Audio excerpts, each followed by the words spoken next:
غلام احمد رضا کے چمن کے بڑے سرسب حضرت علامہ مولانا مفتی محمد عاقب صاحب اللہ شافعی قادری سے گزارش کروں گا کہ وہ بھی اپنے جذبات احساسات اور خیالات کا اظہار کرنا آلہ و اصحابہ اجمعین اما بعد۔ اللہ تبارک و تعالی کا لاکھ لاکھ شکر ہے کہ اس نے ہمیں جہاں بہت ساری نعمتیں عطا فرمائی، یہ بھی عطا فرمایا کہ ہمیں قادری غلام بنایا، اور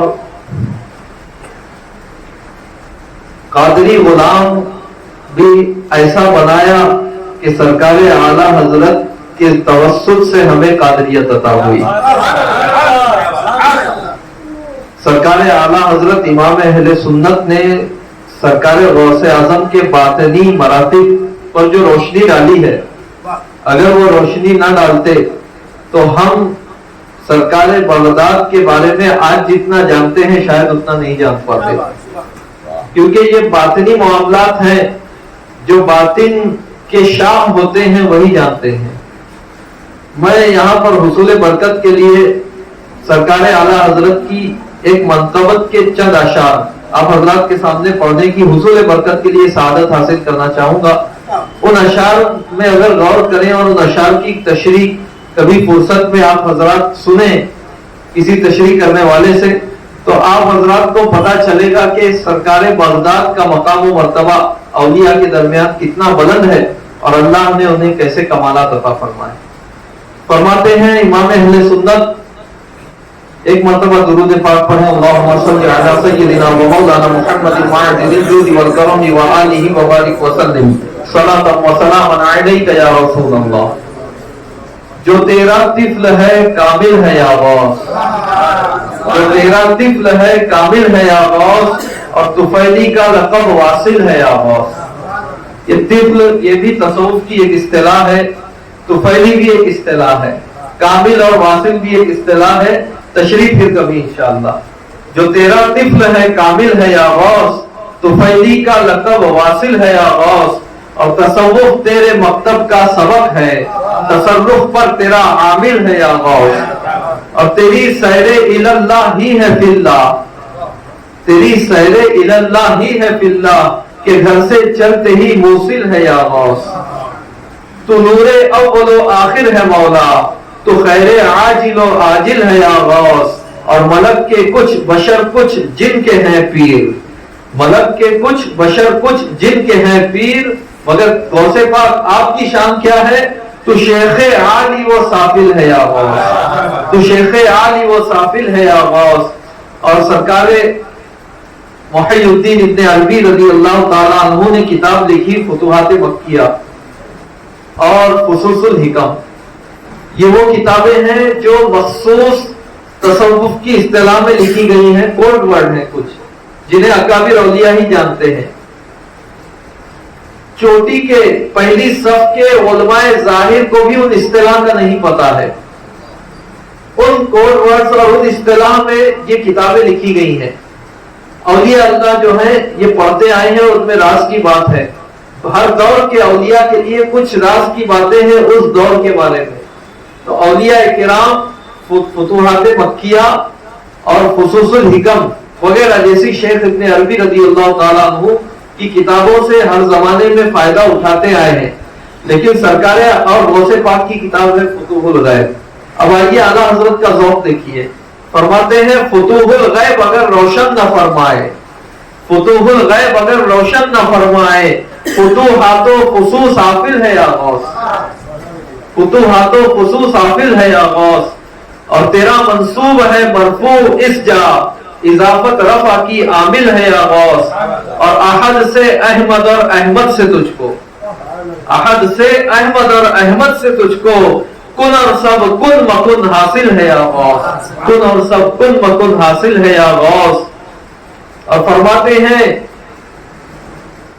نبی سے آخذ اور امت پہ فائز، نبی سے لینے والے امت پر عطا کرنے والے، نبی سے آخذ اور امت پہ فائز، ادھر قابل ادھر فاعل ہے یا غوث، نتیجہ حد اوسط گر کے دے اور یہاں جب تک کہ تو شامل ہے یا غوث. فرماتے ہیں کہ تیری قدرت تو فطری یاد سے ہے یا غوث اعظم. اللہ نے آپ کو جو قدرت عطا فرمائی، آپ کی طاقت، قدرت، اختیار، یہ عطائی ہے. فرماتے ہیں تیری قدرت تو فطری یاد سے ہے کہ قادر نام میں داخل ہے یا غوث، اور تصرف والے سب مظہر ہے تیرے، تو ہی اس پردے میں فاعل ہے یا غوث. یعنی جتنے اولیاء جو تصرف کر رہے ہیں وہ سرکار بغداد کا فیضان ہے. فرماتے ہیں تصرف والے سب مظہر ہے تیرے، تو ہی اس پردے میں فاعل ہے یا غوث. اور رضا کے کام اور رک جائے ہاشا، ہرگز نہیں. رضا کے کام اور رک جائے ہاشا، تیرا سائل ہے تو بازل ہے یا غوث. تیرا سائل ہے، رضا تیرا سائل ہے اور تو بازل ہے. تو اب یہ ناممکن ہے کہ رضا کے کوئی کام رکے، اور ہم غلامان رضا، غلامان غوث، اس نسبت غلامی سے پروردگار عالم کی بارگاہ میں امید رکھتے ہیں کہ ہمارے کام اور رک جائے ہاشا، تیرے سائل ہے تو بازل ہے یا غوث. اللہم صلی علی سیدنا و مولانا محمد معدن الجود والکرم وآلہ وبارک وسلم صلاۃ و سلاما علیک یا رسول اللہ. نحمده ونصلی ونسلم علی رسولہ الکریم. اما بعد فاعوذ باللہ من الشیطان الرجیم. بسم اللہ الرحمن الرحیم. ایک مرتبہ درود پاک پڑھیں. اللہم صلی علی سیدنا و مولانا محمد معدن الجود والکرم وآلہ وبارک وسلم صلاۃ و سلاما علیک یا رسول اللہ. میں اپنی گفتگو کا سلسلہ وہاں سے شروع کرتا ہوں کہ کشمیر میں شامی سادات کا ایک گھرانہ آباد ہے، اور زمانے قدیم سے صدیوں سے اس گھرانے میں علماء اور اکابر اولیاء پیدا ہوتے رہے، اور انہوں نے اپنے علاقے کو جو ہے اپنے فیض سے منور کیا. بات اب اس دور کی آتی ہے جب اعلیٰ حضرت کے شاگرد دیوبندیوں کے بڑے بڑے گرو گھنٹالوں کا تعاقب کر رہے تھے. کہیں پر علامہ نعیم الدین مراد آبادی، خلیل احمد ارپیٹوی کا پیچھا کرتے ہیں، کہیں پر دوسرے کوئی شاگرد کسی اور بڑے پڑھاری کا پیچھا کرتے ہیں. اس وقت اشرف علی تھانوی کو گھیرنے کے لیے پیچھا کرنے والوں میں سید مقبول شاہ قادری رحمت اللہ تعالی علیہ کا بھی نام نامی تاریخ میں موجود ہے. اس شامی سادات کا جو گھرانہ کشمیر میں آباد ہے، ایک شہزادے پیدا ہوتے ہیں جو بحمدہ تبارک و تعالی پیدائشی ولی. اللہ تبارک و تعالی نے نہ صرف انہیں علم ظاہر میں ید طولا عطا فرمایا، بلکہ طریقت و معرفت میں بھی بہت بلند مقام رکھتے تھے. حضرت علامہ سید مقبول شاہ قادری رحمت اللہ تعالی علیہ اعلیٰ حضرت سے بے حد متاثر اور عاشق اعلیٰ حضرت اشرف علی تھانوی کا پیچھا کرتے ہوئے برما پہنچے. وہاں اسے چیلنج کیا اس کے چاہنے والوں کی محفل میں، مگر نہ اسے آنا تھا نہ وہ آیا، وہ وہاں سے بھی فرار ہو گیا. یہ ایک الگ تاریخ ہے. حضرت سید مقبول شاہ قادری علیہ الرحمہ، اولیاء کے کچھ رنگ ہوتے ہیں، ان کا ایک نرالا رنگ تھا. سفر کرتے کرتے مختلف علاقوں میں ٹھہرتے، رکتے، چلتے. سری لنکا بھی پہنچے، وہاں سے پھر واپس جنوبی ہند کے کئی شہروں میں آپ نے رشد و ہدایت کا کام کیا. اور جس علاقے میں بھی آپ ٹھہرے وہاں پر سنیت کی بہاریں آج بھی گواہی دیتی ہیں کہ کوئی اللہ کا ولی یہاں ٹھہر کر گیا ہے اور وہابیوں کا رد کر کے اور وہابیوں کے خلاف بند باندھ کے گیا ہے. ان کی آخری جو قیام تھا وہ ہانگل شریف تھا. کرناٹک کے ضلع حویلی میں ایک چھوٹا سا شہر ہے، قصبہ ہانگل شریف. الحمدللہ یہ وہ شہر ہے کہ یہاں پر وہابیوں کی اوقات نہیں ہے کہ اپنا قدم بھی جما سکے، تھوڑی دیر کے لیے بھی آ کے اپنا ٹولہ لے کر کھڑے ہو، ان کی اوقات نہیں ہے. اسٹیشن پر بھی آتے ہیں، باہر نکلتے ہیں تو ڈرتے اور کانپتے آتے ہیں کہ کہیں سنی جو ہے وہ کچھ بہانہ نہ پا جائے اور ہماری پھر خیر خطرے میں پڑ جائے گی. الحمدللہ ہانگل شریف کی آج بھی کرناٹک میں یہ شان ہے. حضور سید مقبول شاہ قادری رحمت اللہ تعالی علیہ صاحب کشف و کرامت بزرگ، ان اولیاء کرام میں ان کا شمار ہوتا ہے کہ یہ جو ان کے دل میں آتا، جو خواہش کرتے، اللہ عطا فرما دیتا. آپ نے سنا ہے، پڑھا ہے قرآن مجید میں حضرت مریم رضی اللہ تعالیٰ عنہ کی کرامت کہ جب حضرت زکریا علیہ السلام جب بھی محراب میں جاتے، محراب مریم میں، تو وہاں بے موسم کے پھل پاتے. یہ حضرت مریم رضی اللہ تعالیٰ عنہ کی کرامت تھی. تو بنی اسرائیل کی ولیہ کی یہ کرامت ہے، بنی اسرائیل کی ولیہ کی یہ کرامت ہے، تو امت محمدیہ کے اولیاء کی کرامتوں کی کیا شان ہوگی. حضور سید مقبول شاہ قادری کا بھی یہ معاملہ تھا، جو خواہش کرتے وہ پیش ہو جاتا. ایک بار بغیر موسم کے آم کی خواہش تھی، اور آپ جانتے ہیں ہندوستان میں 6 یا 8 مہینے تک آم کا موسم ہوتا ہے. یعنی ان 2 مہینوں میں اس علاقے میں ہے تو اگلے 2 مہینوں میں کسی دور دراز کے علاقے میں، پھر اس کے بعد کہیں اور ہزاروں کلومیٹر دور. تو آم کا موسم ختم ہونے مہینوں گزر چکے تھے. سید مقبول شاہ قادری علیہ الرحمہ نے آم کی خواہش ظاہر کی. جو چشمدید راوی ہیں ان سے میں نے یہ سنا ہے، حضرت کے والد صاحب فرماتے ہیں کہ ہم لوگ پریشان ہو گئے کہ اب آم کہاں سے آئے. زبان پر آپ کے آم کھانے کو کسی سے یہ نہیں کہتے مجھے لا کر دو، یہاں تک کہ کبھی انہوں نے کسی سے پانی بھی نہیں مانگا. جب ان کو پانی کی خواہش ہوتی تو کہتے کہ پیاس لگ رہی ہے، بس. کسی سے کبھی نہ کھانا مانگا نہ پانی مانگا. آم کی خواہش زبان پر آئی، مریدین اور چاہنے والے پریشان ہو گئے کہ کیا کریں. اتفاق سے مارکیٹ میں کوئی بیوپاری کولہاپور کی ایک ٹرک آئی تھی، اور کولہاپور میں وہ آم کسی اور کئی سو کلومیٹر دور کے کسی علاقے سے وہ کولہاپور کے مارکیٹ میں آم آئے تھے، وہاں سے یہاں آئے. یعنی کرناٹک میں آم کا سیزن گزرنے مہینوں ہو گئے تھے، اور ان کو جو ہے آم کی خواہش ہوئی. اور اللہ تبارک و تعالیٰ نے دیکھیے اللہ اپنے ولیوں سے کیسی محبت کرتا ہے. یہ تو ایک چھوٹی خواہش ہے، وہ بھی اولیاء کرتے ہیں. تو مقام محبت کا یہ تقاضا ہوتا ہے کہ اللہ اپنے ولیوں کی ایسی خواہشوں کو بھی پورا کرتا ہے. اس بلند پایا بزرگ کے پروردہ حضور مفتی قاضی اسماعیل مقبولی صاحب قبلہ، ان کے فرزند ارجمن کا نام ہے حضور مفتی ابراہیم مقبولی.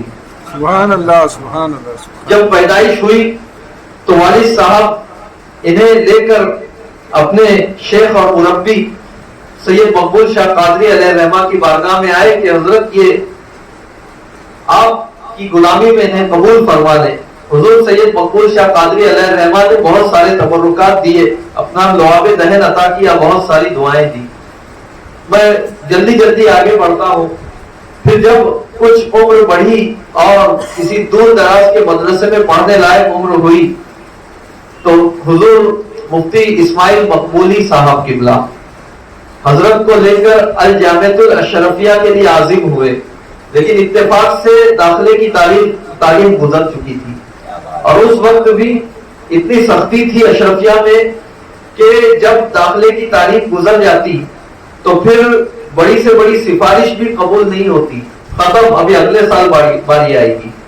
بڑے سے بڑا نواب، بڑے سے بڑا لیڈر بھی اگر آ جائے تو بھی اس کی بات نہیں مانی جاتی. یہ حال تھا الجامعۃ الاشرفیہ کا.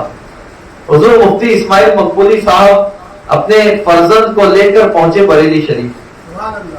اس وقت حضور مفتی اعظم ہند کا آفتاب جمال نیم روز پر چمک رہا تھا. حضور مفتی اعظم ہند علیہ الرحمہ کی بارگاہ میں حاضری تھی. حضور مسئلہ ہے، آپ کرم فرمائے. اور صحیح ہے کہ جو مسئلہ دنیا والوں کے در سے حل نہیں ہوتا، اولیاء کرام ان مسائل کو حل کیا کرتے ہیں. حضور مفتی اعظم ہند نے، حضور تاج الشریعہ وہاں موجود رہا کرتے تھے مفتی اعظم ہند کی خدمت میں، ان کو حکم دیا کہ لکھو. ان سے درخواست کا خط لکھایا. حضور مفتی اسماعیل مقبولی صاحب نے اسے بہت بڑی نعمت غیر مترقبہ جانا اور بڑے ادب سے لیا اور مبارک پور پہنچے. اس وقت شیخ الحدیث تھے مفتی عبد المنان علیہ رحمت و رضوان. بخاری پڑھا رہے تھے. والد صاحب اپنے بیٹے کو لے کر درسگاہ میں حاضر ہوئے، انتظار کیا. جب درس سے فارغ ہوئے توجہ فرمائی، ملاقات ہوئی، خیر خیریت پوچھی. کہا کیا بات ہے؟ کہا کہ بچے کو داخل کرانا ہے. تاریخ نکل گئی. یہ حضور مفتی اعظم ہند علیہ الرحمٰن نے، حضور مفتی اعظم ہند نے اس وقت تو باحیات تھے، آپ کے لیے کچھ بھیجا ہے، یہ خط ہے۔ جیسے ہی انہوں نے حضور مفتی اعظم ہند کا نام سنا تب خط کو لیا اور کھڑے ہو گئے۔ میرے شیخ کا خط ہے، آنکھوں سے لگایا، چوما، خط پڑھا، اللہ اکبر، کہا کہ آپ نے اتنا بڑا سورس لگایا ہے، اتنی بڑی سفارش کی ہے، یا پھر ناممکن ہے کہ ان کا داخلہ نہ ہو۔ فوراً اسی وقت لکھا اور ان کا داخلہ ہو گیا۔ اس کے بعد 9 سال تک درس نظامی، عالمیت، فضیلت الجامعۃ الاشرفیہ میں حضور مفتی صاحب قبلہ نے پوری کی، اور 2 سال افتاء نائب مفتی اعظم شارح بخاری حضور مفتی شریف الحق ابجدی علیہ الرحمہ کی خدمت میں رہ کے، ان کی شاگردی میں رہ کے مکمل کیا۔ تو حضور شارح بخاری علیہ الرحمہ کے شاگرد ہیں کہ حضور شارح بخاری کا فقہ میں تو بڑا نام تھا، لیکن علم حدیث میں بھی ان کا وہ مقام تھا کہ بلا مبالغہ آج ہماری جماعت میں ان کے پائے کا کوئی محدث نظر نہیں آتا، وہ ہے حضور شارح بخاری۔ المختصر، وہاں سے حضور مفتی صاحب قبلہ جب واپس آئے اور الحاج اسماعیل جانی خلیفہ حضور مفتی اعظم ہند الحاج اسماعیل جانی علیہ الرحمہ، ان سے کسی طرح حضور مفتی اعظم ہند ان سے کسی طریقے سے حضور مفتی صاحب قبلہ کا تعلق ہو گیا۔ تو جانی صاحب نے جو رتنا گیری کے ایک انتہائی دور دراز کے دیہات میں پہاڑ کے دامن میں جو جگہ خریدی اور وہاں مدرسہ بنایا، تو ان کے اخلاص کا عالم یہ تھا کہ اللہ نے انہیں بڑی دولت عطا فرمائی تھی، اہل ثروت حضرات میں سے تھے، انہوں نے اپنے جیب سے بہت کچھ لگایا، اور شروع کے 5 سال کسی کو معلوم نہیں تھا کہ جانی صاحب نے اتنا بڑا مدرسہ قائم کیا ہے۔ 5 سال شروع میں بمبئی میں کسی کو نہیں پتا تھا۔ جانی صاحب جو ہے وہ اپنا سوٹ کیس اٹھاتے اور جو ملتا، جیسی سواری، میں اس وقت ٹرین کی لائن بھی جو ہے چالو نہیں ہوئی تھی، بچھی نہیں تھی، بلکہ کام چالو تھا، بس پکڑتے، کبھی بس میں بیٹھتے جگہ نہیں ملتی، کھڑے کھڑے ایک ہاتھ میں سوٹ کے دوسرے ہاتھ سے اوپر کا ڈنڈا پکڑ کے جو ہے وہ جاتے، اور کسی کو بتایا نہیں کہ میں نے مدرسہ کھولا ہے اور میری جو کمائی ہے اس کو جمع کر کے میں ہر مہینہ جاتا ہوں اور وہاں جا کے وہاں کے خرچ پورے کرتا ہوں، کبھی کسی کو نہیں بتایا۔ یہ تو کوئی بمبئی کا شخص کسی طرح کوکن میں پہنچا، وہاں پہنچنے کے بعد جو ہے اسے پتا چلا، تو پھر اس نے وہاں جا کر لوگوں سے بتایا کہ جانی صاحب سنیت کا ایک عظیم قلعہ تعمیر کر چکے ہیں۔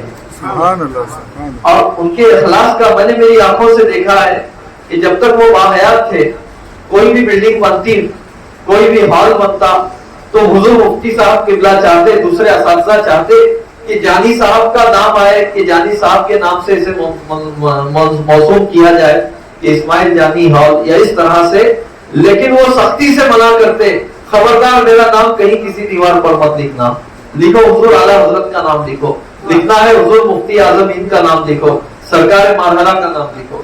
یہ ان کا اخلاص تھا، ہم نے دیکھا، کبھی بھی انہوں نے نہیں چاہا کہ ان کا نام ہو، اور اخلاص کی برکت ہوتی ہے، اور جو مخلص ہوتا ہے اسے ساتھی بھی مخلص ملتے ہیں۔ اللہ تبارک و تعالی دلوں کو ملاتا ہے، مخلصین کو مخلص ساتھی نصیب کرتا ہے، اور جب مخلصین کا ایک ساتھ ہو جاتا ہے تو پھر بہت بڑا کام ہوتا ہے۔ حضور مفتی صاحب قبلہ اگر بنگلور کی ٹیپو سلطان یونیورسٹی میں مدرس رہتے تو اب وہ تو اللہ بہتر جانتا ہے کہ حالات کیا ہوتے۔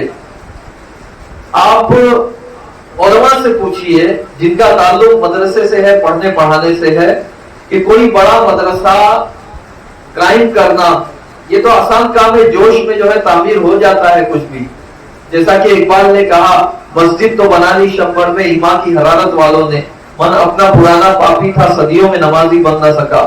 مسجد یا مدرسہ جوش و جذبات میں فوراً تعمیر ہو جاتا ہے، لیکن اس سے بھی کئی گنا زیادہ صبر آزما کام اس مدرسے کو قائم رکھنا اور چلتے رہنے دینا ہے۔ یہ بہت بڑا جہاد ہے، اس کا اندازہ آپ لگائیے۔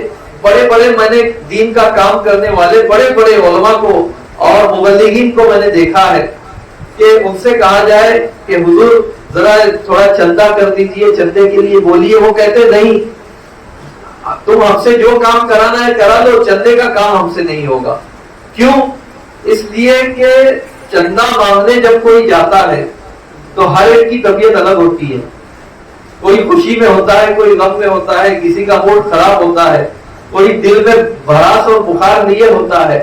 بیچارہ جو چندہ مانگنے مولوی غریب آیا ہے اسی پر اتار دیتا ہے.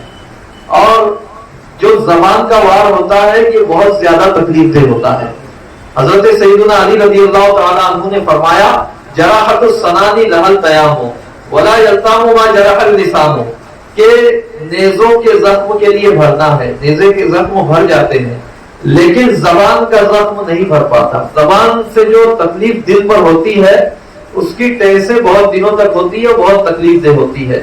لیکن قربان جائیے کہ جب ہندوستان سے اسلامی حکومتیں رخصت ہو گئیں جو مدارس کی سرپرستی کیا کرتی تھی، اس وقت یہ غریب مولوی جو ہے انہوں نے عزم محکم لے کر یہ اٹھے اور چندہ کر کر کے لوگوں سے روپیہ جمع کر کے مدرسوں کو قائم رکھا، جس کی وجہ سے اس ملک میں اسلام باقی رہا. مدرسوں کی قدر، آپ کا اس کی قدر کا اندازہ اس سے لگائیں. آپ چلے جائیں سمرقند، بخارا، ازبکستان میں، تاجکستان، قزاقستان، ترکمانستان، کب کسی زمانے میں یہاں اسلام کی بہاریں ہوا کرتی تھی.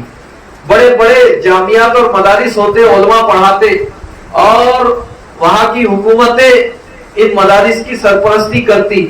لیکن جب یو ایس ایس آر بنا اور یو ایس ایس آر نے جب ان علاقوں پر ناجائز قبضہ کیا اور اسلام پر پابندی لگا دی، مدارس پر تالے لگا دیے، تو آج حال یہ ہے کہ وہاں کے لوگ نام کے مسلمان ہیں، ضروریات دین سے بھی نابلد اور ناواقف ہیں.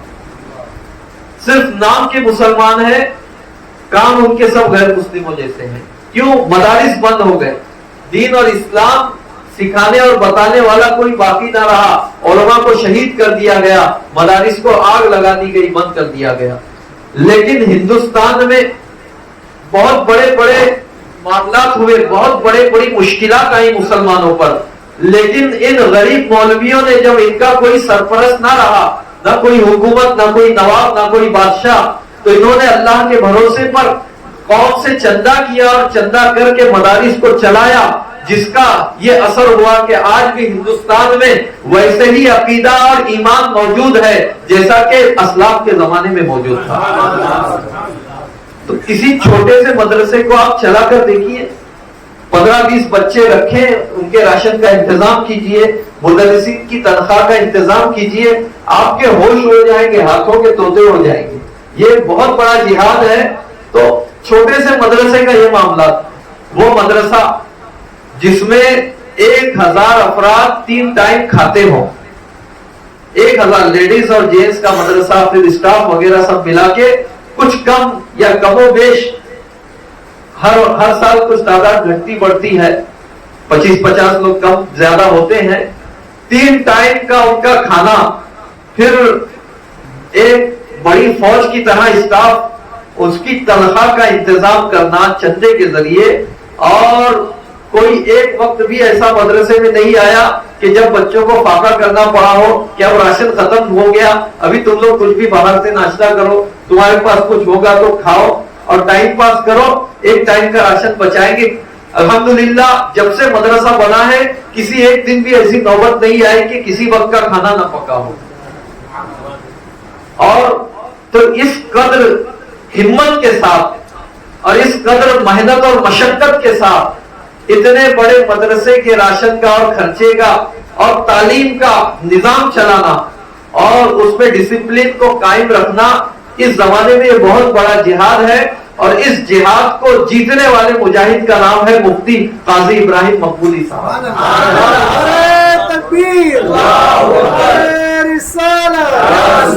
ابراہیم مقبولی صاحب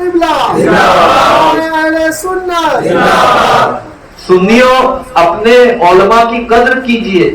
یہ علماء اتنے ہوشیار ہیں کہ اگر یہ پوری طرح بزنس میں اور دنیا کمانے میں لگ جائیں تو دنیا دار یہ جو جاہل بزنس مین ہیں یہ تو ان کے ہاتھ کو بھی نہیں لگیں گے.